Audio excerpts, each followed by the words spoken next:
The teams are in. It's Ireland versus Italy in Dublin. And there are some interesting talking points with this one.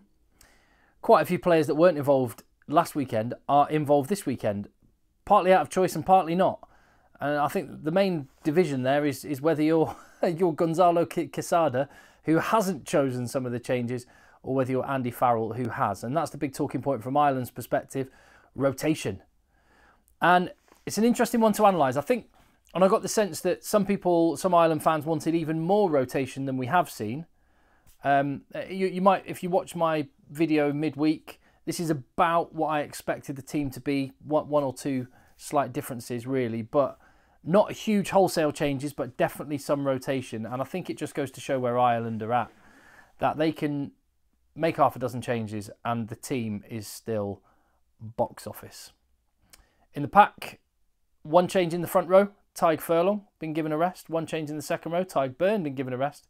And in the back row, Peter O'Mahony, the skipper, given a rest, with Josh van der Flier moved onto the bench. So all of those players with the slightly older age profile been given the weekend off.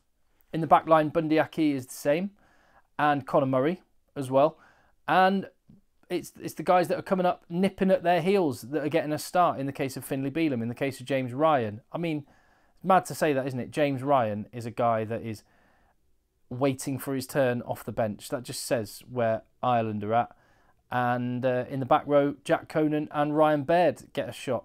In the centres, Stuart McCloskey means that finally an Ulsterman is involved in a matchday squad in this Six Nations. Nick Timoney, I'd like to have seen him involved, maybe on the bench instead of Josh van der Flier. I think that would have been just reward for his efforts with Ulster. One-man team at times this season. And elsewhere in the back line, Craig Casey gets the start. So, I mean, there's a few talking points that come out of this. Firstly, the captain next to Caelan Doris's name. Congratulations, Captain Caelan. His first time leading his nation. That's a bit of a moment, particularly as over the last couple of years, James Ryan has been the vice-captain. Interesting, where does that leave him? I know there's been those couple of games for Leinster this season where he was named as co-captain with Gary Ringrose, and the referee said on 2 occasions, James, I'm not going to talk to you, I'm going to talk to Gary. I wonder if that's had an impact. I wonder if his stock as a captain has taken a bit of a hit, or whether this is just because Caelan Doris is started last week and it's continuity. Does it actually mean that Gary Ringrose is now the official vice-captain of Ireland behind Peter O'Mahony, or is Caelan Doris that boy now? That'll be interesting to watch, one to keep an eye on over the weeks ahead.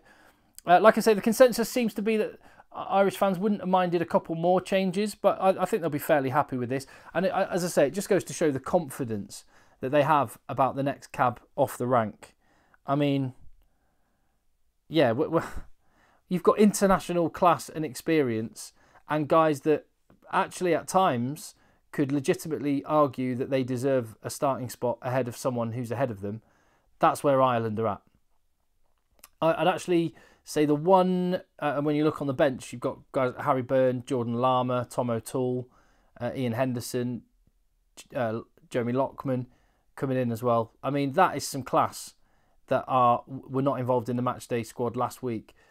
The one position where I think Ireland, if you had to pick a bit of a weakness at this point, it's outside centre.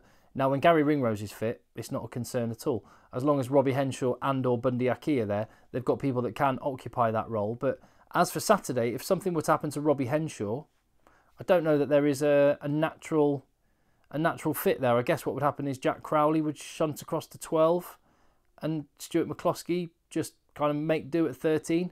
And I think he'd do a good enough job. I mean, frightening depth they've got. Frightening. What does it mean for how they're going to play?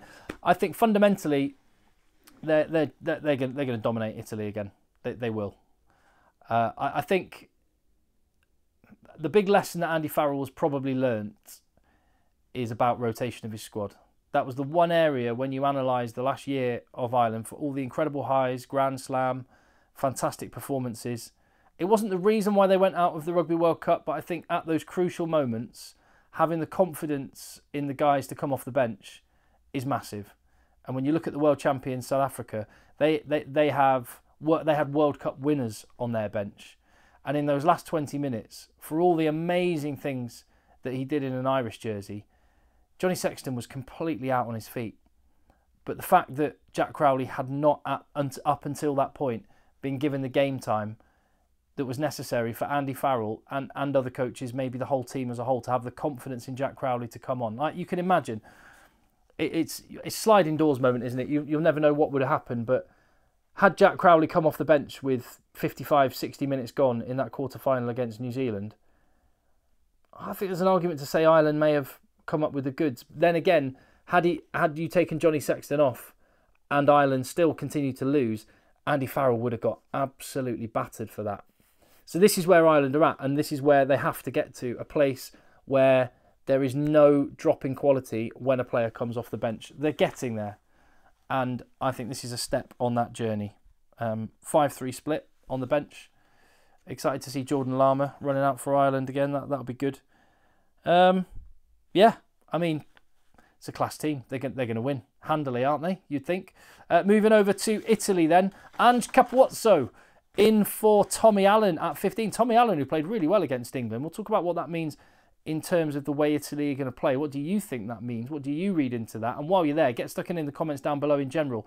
Are you on board with the changes Andy Farrell has made for Ireland? Would you like to have seen more? If so, who? Let me know down below. If you get value from the channel, if you love your rugby content and you appreciate it, make sure you don't miss any videos. Give the video a thumbs up, hit that subscribe button as well. So yeah, Ange Capuozzo, the little rugby pixie, he is in for Italy.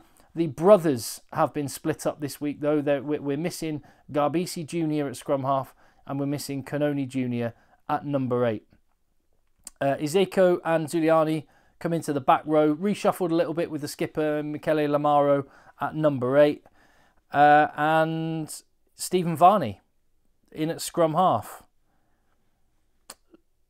Let's talk about Tommy Allen though. Right, so Tommy Allen played really well last week. He's not in the side. At first I thought, oh, this means Italy are coming to play. They're just going to be ballers this week. They're getting rid of their more strategic, tactical fullback and they're going with a baller. And then I started thinking, that may be true, but I also think Italy will probably keep it quite tight. And the selection of Stephen Varney, I think, look, Italy have got a bit of an issue at scrum half. They don't have a real high-quality international scrum half there. But one thing Stephen Varney does do quite well is box kick.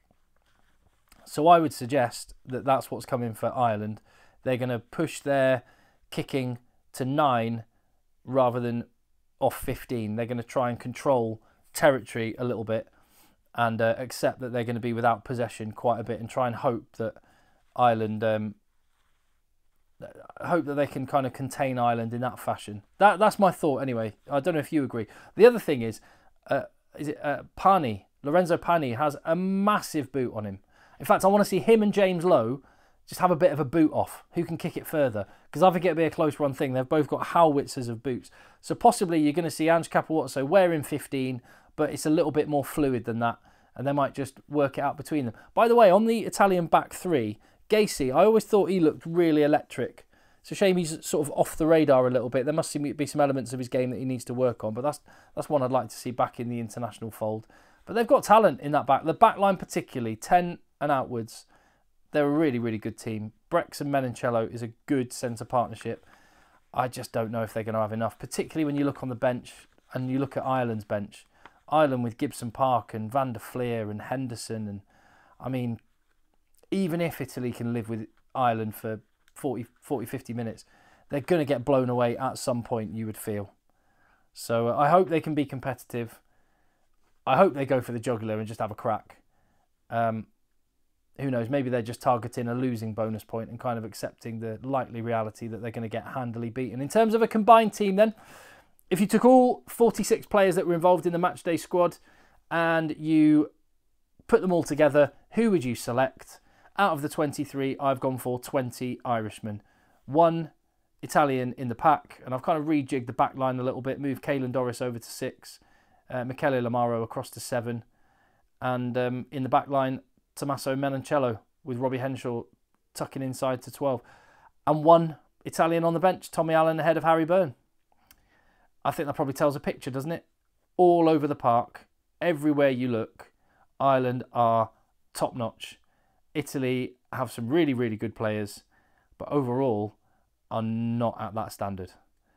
And I hope that's something that can change over time. They've got a good under-20s team, and they have had recently. They have got some good handy players coming through, just not in the quantity and not in the key positions that you really need. And so they're relying on playing above themselves and the collective being greater than the sum of the parts.